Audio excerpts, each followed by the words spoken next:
Donc bonjour mes frères et sœurs, et nous continuons ce matin notre chapitre 5, et on est rendu au verset 13 déjà. Et là, ça va se corser un peu notre compréhension du texte, celui aujourd'hui, celui de demain, surtout, et on va essayer de comprendre qu'est-ce que l'auteur est en train de vouloir dire aux Galatiens avant de l'appliquer à nous. Il faut toujours comprendre qu'est-ce que l'auteur veut dire à ceux qui ont été les premiers récepteurs de la lettre, afin de bien l'appliquer pour nous. Notre bon Père du ciel, conduis-nous encore ce matin. Nous avons tellement besoin de toi, tellement besoin de ton Esprit Saint pour comprendre ce que tu veux qu'on comprenne. Oh Seigneur, aide-nous à comprendre toujours de plus en plus que la guerre se fait entre la foi et les œuvres, entre la foi ou la chair, ou entre la foi et la loi. Aide-nous à comprendre que le grand combat, c'est de garder la foi, c'est de tenir ferme, afin de ne pas être séparés de ton Fils bien-aimé. Conduis-nous ce matin, au nom de Jésus. Amen. Donc, je suis encore en train de résumer, si vous voulez bien. On résume. Il y a des faux docteurs, il y a des faux prophètes, il y a des faux enseignants qui enseignent les hérésies. Et l'hérésie, c'était qu'il y avait un autre évangile. Un évangile, oui, Jésus-Christ sauve, plus. Hein? Plus la loi, plus les œuvres. Il faut bien comprendre cela. Et les auteurs, l'auteur ici nous dit, l'évangile que je vous ai transmis, je l'ai reçu de Christ lui-même. Ne laissez pas d'autres personnes ajouter à ce que Christ a dit. Parce que quand on n'ajoute pas à Paul, on n'ajoute pas à Pierre aux 12, on ajoute à ce que Christ a enseigné. Et là, c'est ça qui est diffamatoire, c'est ça qui est blasphémateur, de rajouter à ce que Christ a dit qu'il faut le faire pour être sauvé. Il faut bien garder cet évangile-là. Ensuite, on a vu, c'est par la foi, comme Abraham. La loi ne sert pas à nous justifier, la loi sert à nous conduire à celui qui justifie, qui est Jésus-Christ.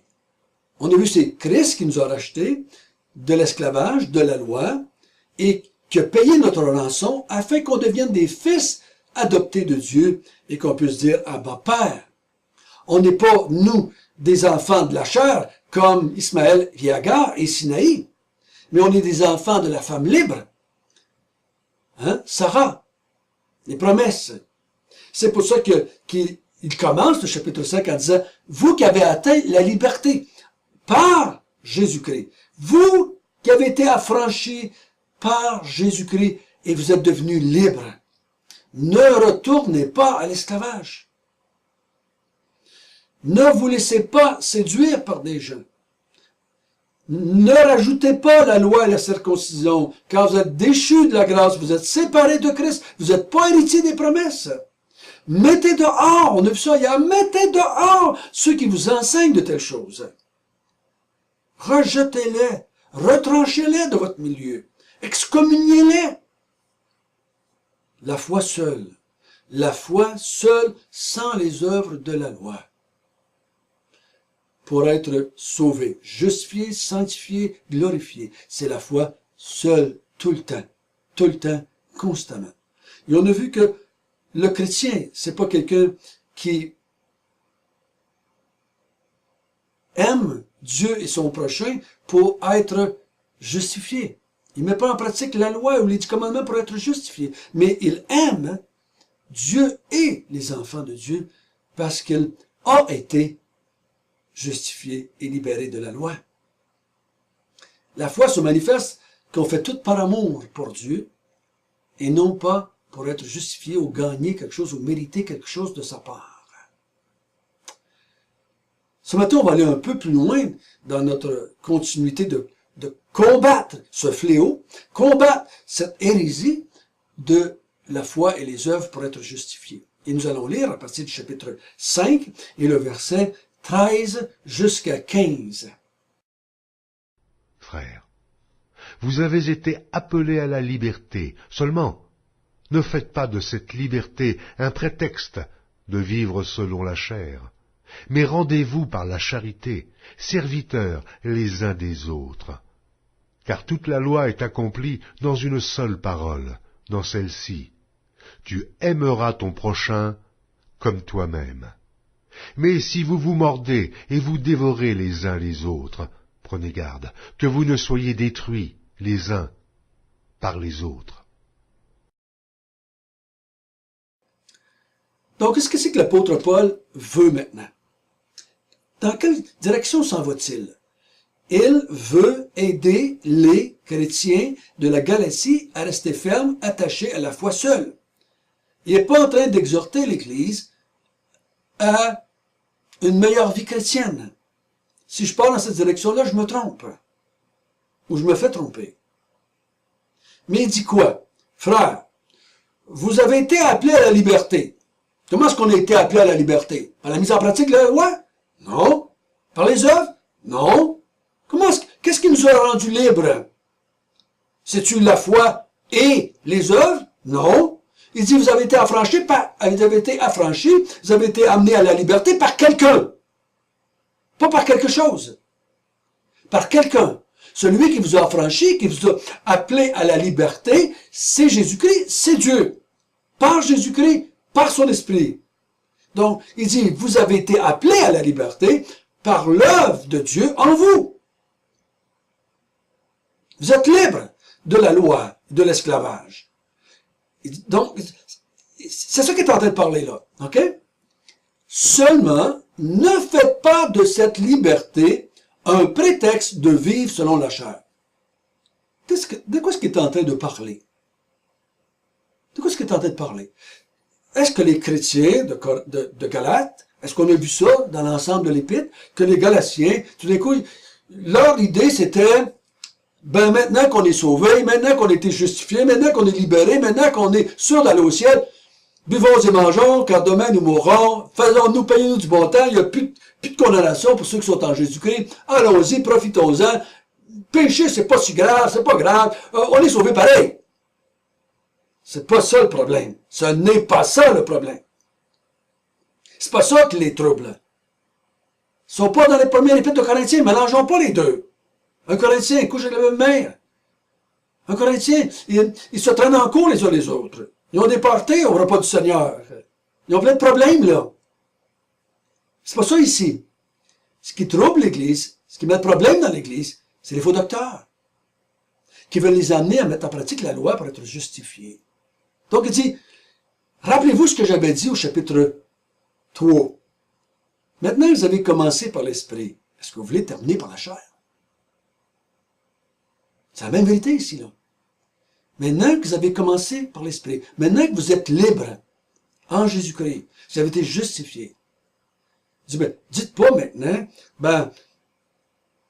c'est pas grave, on est justifié, c'est correct, on a été justifié parce que c'est pas grave de rajouter un peu de crème à l'entour du gâteau, de mettre une cerise sur le sundae. On va juste rajouter un petit peu. Donc, ça peut pas faire de tort, hein, ça peut pas faire de tort d'ajouter ça.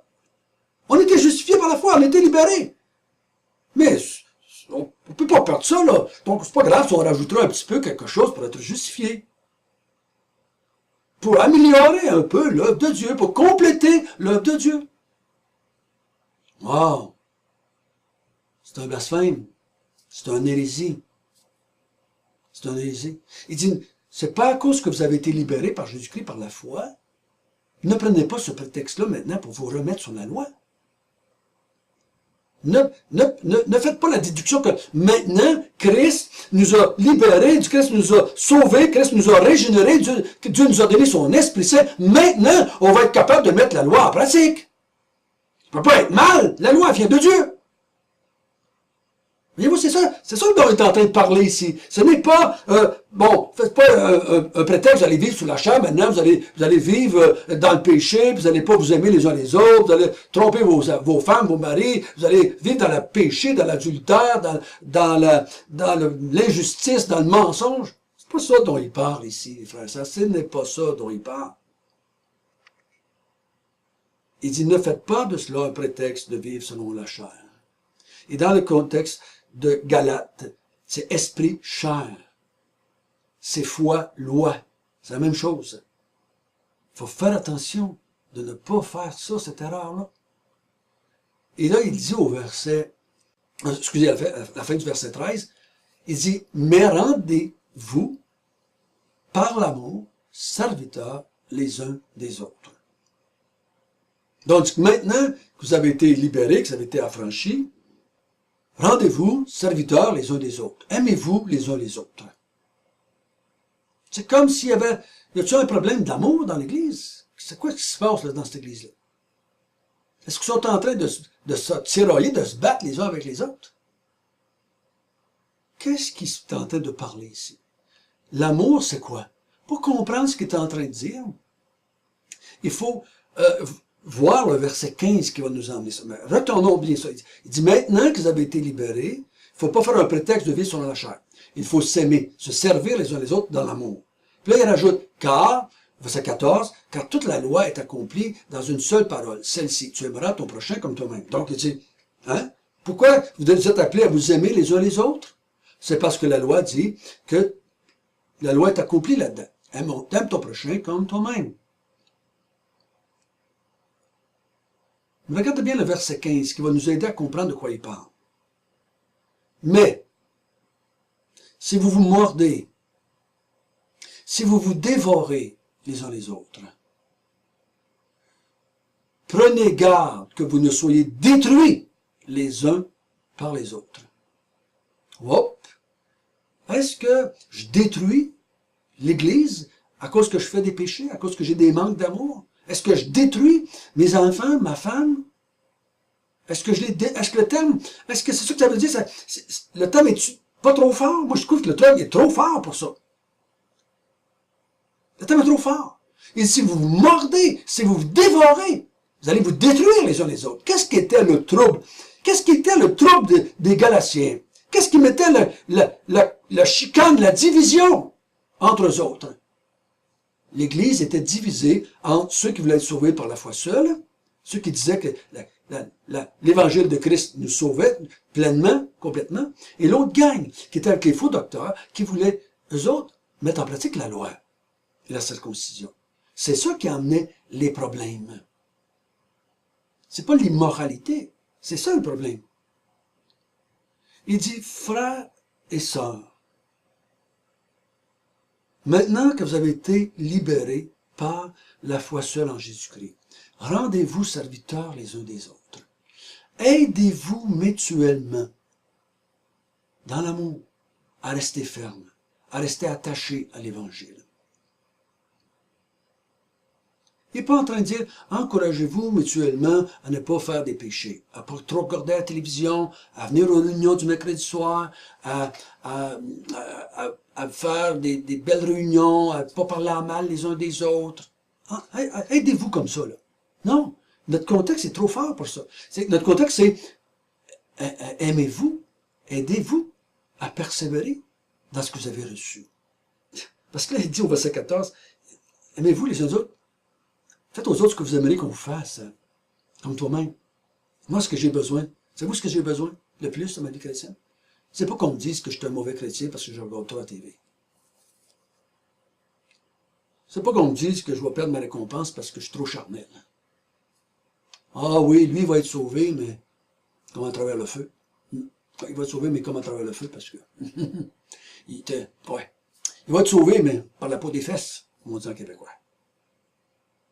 Mais c'est pas ça que le texte parle ici. Ça, c'est pas de l'amour, ça. Ça, c'est de l'orgueil spirituel, religieux, ça. Non, il dit, encouragez-vous. Moi, j'ai besoin qu'on m'encourage à persévérer jusqu'à la fin de ma vie ou jusqu'au retour du Seigneur. C'est ça que j'ai besoin. Le grand combat de la vie chrétienne, c'est de garder la foi jusqu'à ce que Jésus vienne. C'est ça le grand combat de l'Église. C'est pas de faire de moins en moins de péchés, que le grand combat de l'Église. Le grand combat de l'Église, c'est celui qui persévérera jusqu'à la fin sera sauvé. Pas persévérer dans la moralité, persévérer dans la foi. Si tu mets les faux docteurs dehors, ils ne t'empêchent pas de continuer la course, et que tu continues, tu persévères à croire à la vérité. C'est ça l'amour. J'ai besoin que tu m'aides à persévérer jusqu'à la fin, dans la foi. C'est ce que j'ai besoin. Mais c'est ce que je devrais te faire aussi. Vous savez, moi, ça fait 37 ans passés que je suis chrétien. La moralité dans nos églises n'est pas à un pourcentage plus élevé qu'elle l'était il y a 30 ans que j'ai été sauvé, 35 ans que j'ai été sauvé. Non. Si vous assistez à une église, on prêche toujours la même chose. Ne comptez pas de mentir, parlez pas en mal, faites l'évangélisation, faites ceci, ne regardez pas tout à la TV, lisez vos Bibles, venez aux réunions, donnez vos offrandes. C'est comme si le chrétien, qui a fait 30 ans, qui est sauvé, il combat encore la même chose. Il n'y a pas une grosse marge de différence entre les deux. Quand je regarde les jeunes chrétiens et les vieux chrétiens, ils ont les mêmes problèmes. Ils ont encore les mêmes péchés dans leur vie, qui se manifestent différemment. Ils ont encore les mêmes péchés. Le grand combat, c'est de garder la foi. Moi, quand tu me vois que je tombe dans un péché, oui, tu viens me reprendre. Mais tu m'encourages à continuer à croire que c'est par la foi que je suis sauvé. Que Christ ne me rejette pas. Ceux qui croient à la délivrance par la foi seule. Que je ne suis pas séparé de Christ à cause que j'ai fait un péché. Je ne suis pas déchu de la grâce parce que j'ai des problèmes dans ma vie encore avec le péché, avec la chair. J'ai besoin qu'on m'encourage à persévérer dans la saine doctrine. Et si vous remarquez toutes les épîtres, quasiment, je dirais quasiment toutes, les auteurs encouragent l'Église à rester attachée à la vraie doctrine, à la foi transmise une fois pour toutes,